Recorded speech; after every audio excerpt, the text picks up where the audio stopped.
साकिब, आपसे मैं ये सवाल करना चाहूंगी कि रेस्क्यू हुकाम की जो है वो दुकान से बाक़ियात मिलने की तस्दीक भी सामने आ चुकी है। ये आपसे जानना चाहूंगी कि मुकम्मल 30 लाशों के मिलने की जो इत्तलात सामने आई हैं उनको मुकम्मल तौर पर निकाल लिया गया है या अभी भी सर्च ऑपरेशन जारी, और कहा जा रहा है कि 30 से ज़ायद भी लाशें हो सकती हैं अंदर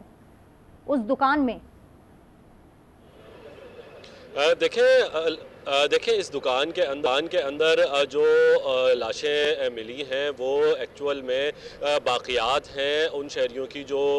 मार्केट के अंदर मौजूद थे, और ये इस वक्त जो है हतमी तौर पे नहीं, एक अंदाज़न कहा जा रहा है कि ये 30 से ज़ायद या 20 से ज़ायद अफराद के जो हैं वो बाक़ियात हो सकते हैं, जो जिस कंडीशन में ये हड्डियाँ और दीगर जो इंसानी बाक़ियात मौसूल हुए हैं, तो इससे एक तखमीना लगाया जा रहा है। लेकिन हतमी तौर पे इस वक्त कहना कबल अज़ वक्त होगा कि ये 20 से ज़ायद लाशें हैं या 30 से ज़ायद अफराद के ये बाक़ियात हैं। लेकिन डीसी साउथ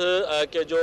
काम हैं वो ये कहते हैं कि इस दुकान के अंदर तकरीबन 30 के करीब इस तरह की बाक़ियात मौसूल हुई हैं, जिनको देख के ये अंदाज़ा लगाया जा रहा है कि ये 30 अफराद की बाक़ियात हैं, और इनको जो है कलेक्ट करने के लिए टीमें इस वक्त मेज़नाइन फ्लोर पे जो दुकान थी वहाँ पर मौजूद हैं, और इंतहाई एहतियात के साथ इन तमाम तर बाक़ियात को कलेक्ट किया जा रहा है, क्योंकि ये तमाम तर जो अफराद थे वो एक दुकान के अंदर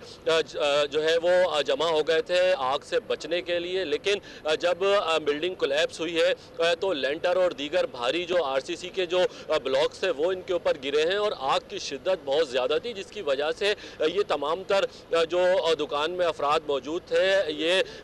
जल भी गए हैं, और इमारत के भारी जो लेंटर और आरसीसी के ब्लॉक्स होते हैं उसके नीचे ये दब भी गए हैं। तो इस वजह से ये तमाम तर अफराद के जो बाक़ियात हैं वो मिक्सअप हुए हुए हैं, और उनको सेपरेटली कलेक्ट करने के लिए रेस्क्यू 1122 समेत दीगर जो यहाँ पर इदारे रेस्क्यू के मौजूद हैं वो अंदर मौजूद हैं, और वो थैलियों के अंदर और पोटलियों के अंदर इन तमाम तर बाक़ियात को कलेक्ट कर रहे हैं, और कलेक्ट करने के बाद इंतहाई हिफाजत के साथ इन तमाम तर बाक़ियात को सिविल अस्पताल मुंतकिल किया जाएगा, जहाँ पे डॉक्टर सुमैया सैयद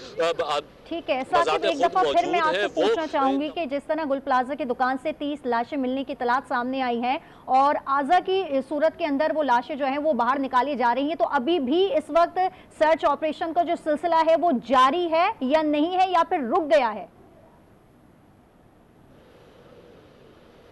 आप देखिए सर्च ऑपरेशन इस वक्त मुसलसल जारी है। जैसे जैसे गुल प्लाजा की जो अगबी साइड है, पीछे वाली साइड है, वहाँ से जब मलबा हटाया जाता है और अंदर दाखिल होने के लिए कोई भी स्पेस मिलता है, तो वहाँ से जो सर्चर्स हैं वो अंदर दाखिल होते हैं और सर्च ऑपरेशन शुरू कर देते हैं। मुख्तलिफ पॉइंट्स के ऊपर ऐसी जो है वो जगहें बनाई गई हैं जहाँ से इमारत में दाखिल हुआ जा सकता है, और तो वहाँ से रेस्क्यू के जो एहलकार हैं वो सर्च टीमें इमारत के अंदर दाखिल होती हैं और सर्चिंग का अमल जारी रखती हैं। अंधेरा बहुत ज़्यादा है इमारत के अंदर, इसके अलावा इमारत जो है वो मुकम्मल तौर पर काली हो चुकी है। हब्स की सूरत हाल है, जो सर्चर्स हैं वो ज़्यादा देर तक अंदर नहीं रुक पा रहे हैं, मुख्तसर वक्त के बाद वो वापस आ जाते हैं और फिर दूसरी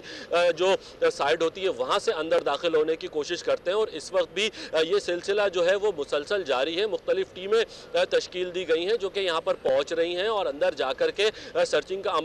जारी रखी हुई है। इस वक्त जिस दुकान से ये तमाम तर बाक़ियात मिली हैं, ये मेज़नाइन फ्लोर के ऊपर दुकान वाक़ई थी, कॉर्नर की ये दुकान थी, सीढ़ियों के साथ ये दुकान मौजूद से भारी मिक़दार में इंसानी बाक़ियात मिली है, जिसको देख के ये अंदाज़ा लगाया जा रहा है कि ये तकरीबन 30 के करीब अफराद के बाक़ियात हैं, जिनको जो है वो इंतहाई हिफाजत के साथ कलेक्ट किया जा रहा है और उसके बाद उनको सिविल अस्पताल मुंतकिल किया जाएगा, जहाँ DNA के ज़रिए शनाख्त का अमल शुरू किया जाएगा। 50 से ज़ायद ऐसे लवाकिन हैं जिन्होंने अपने प्यारों की तलाश के लिए DNA सैंपल्स जो हैं वो जमा कराए हैं, जो कि क्रॉस मैच के ज़रिए पता लग सकेगा कि कौन से बाक़ियात जो हैं वो दिए गए सैंपल से मैच कर रहे हैं। जी ठीक है साकिब, आप हमारे साथ मौजूद रहेगा। एक दफ़ा फिर अपने नाज़रीन को अपडेट करते चलें कि गुल प्लाजा के मलबे से 30 लाशें मिल गई हैं। DIG साउथ का कहना है कि लाइन की एक दुकान से मिली हैं। लाशें मेज़नाइन पर क्रॉकरी की दुकान में मौजूद थीं और दुकान से लाशें निकालने की कोशिशें जारी हैं। बाक़ियात को सिविल अस्पताल मुंतकिल किया जाएगा। जाए वक़्वा पर इस वक्त साकिब आलम हमारे साथ मौजूद हैं और इक़्तिदार भी हमारे साथ मौजूद है।